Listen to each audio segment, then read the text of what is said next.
Hello বন্ধুরা, দেখো আমি আজকে কি বানাবো, মোচার চপ বানাবো।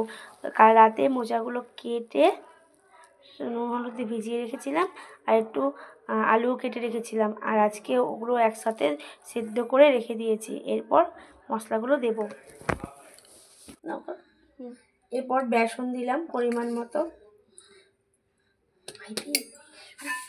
তুমি বেসনটা দিতেও পারো, নাও দিতে পারো। আমি টাইট করার জন্য বেসনটা দিলাম।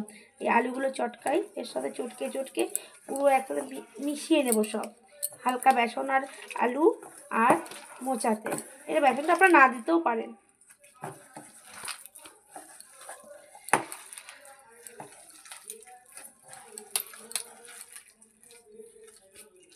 চটকে নিই, একবারে মিহি করে নিই। এবারে মশলা দেওয়া শুরু করলাম। একটু ধনে গুঁড়ো, একটু জিরে গুঁড়ো। আজকে নিরামিষ চপ হবে এটা, তার জন্য আজকে সব নিরামিষ মশলা দিচ্ছি। আর একটুখানি শুকনো লঙ্কার গুঁড়ো, আপনারা কাঁচা লঙ্কা দিতে পারেন। আর একটু নুন, পরিমাণ মতো নুন।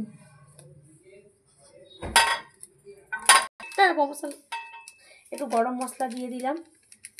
গরম মশলা কেউ ভালোবাসলে গন্ধটা দেবে, না দিলেও চলবে। চপে একটু গরম মশলা হলে নিরামিষ চপ তো ভালো লাগবে। একটু হলুদ, কালার আসার জন্য একটু হলুদ দিয়ে সবগুলো একসাথে আবার মেখে নেব।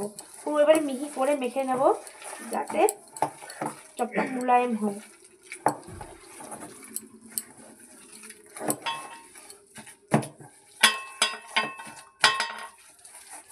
যেমন মাখা হয়ে গেছে প্রায়।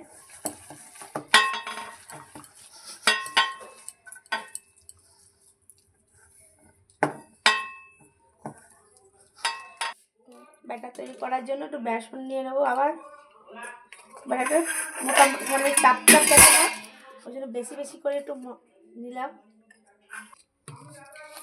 বেশি করে নিলাম যাতে ব্যাটারটা একটু মোটা হয়, কারণ পাতলা ব্যাটার করলে চপটা ভালো হবে না। এর মধ্যে পরিমাণ মতো একটু নুন দিয়ে দিলাম।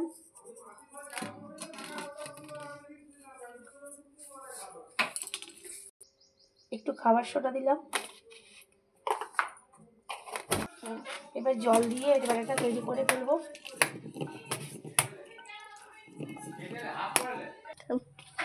ভালো করে ফেটিয়ে নেব, যাতে বেসনের ব্যাটারটা সুন্দর মুলায়ম হয়ে যায়। 2 থেকে 3 মিনিট ভালো করে ফেটিয়ে নেব বেসনটা।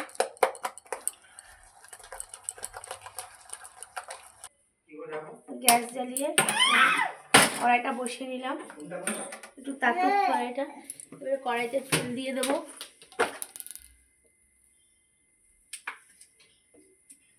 সাদা তেলই দিলাম। তেলটা গরম হোক। তেলটা যখন গরম হয়ে যাবে তখন আমি চপগুলো ছাড়বো। একটু করে এভাবে অল্প একটু করে করে নেব, আর আমি চ্যাপটা চ্যাপটা করবো চপের শেপে, চ্যাপটা চ্যাপটা মতো।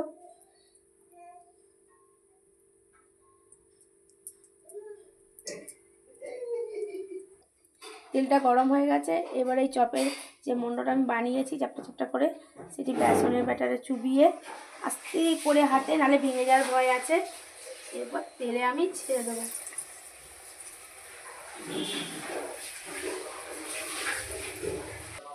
এরকমভাবে আমি 4টে দিয়ে দিয়েছি। এবার এগুলো উল্টে নেব।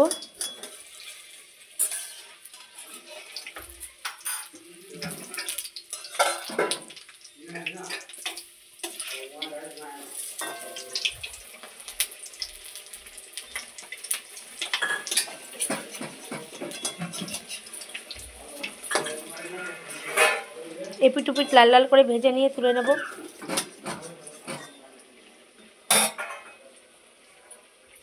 এই যে ভাজা হয়ে গেছে, এবার সব একটা করে তুলে নেব। লাল লাল করে ভেজে নিয়েছি। এবার এগুলো চাটনির সাথেও খেতে পারো, কিংবা মুড়ি ভাত যেটার সঙ্গে বলবে সেটার সঙ্গে খেতে পারবে। গরম গরম ডালের সাথে গরম গরম চপ দারুণ লাগবে।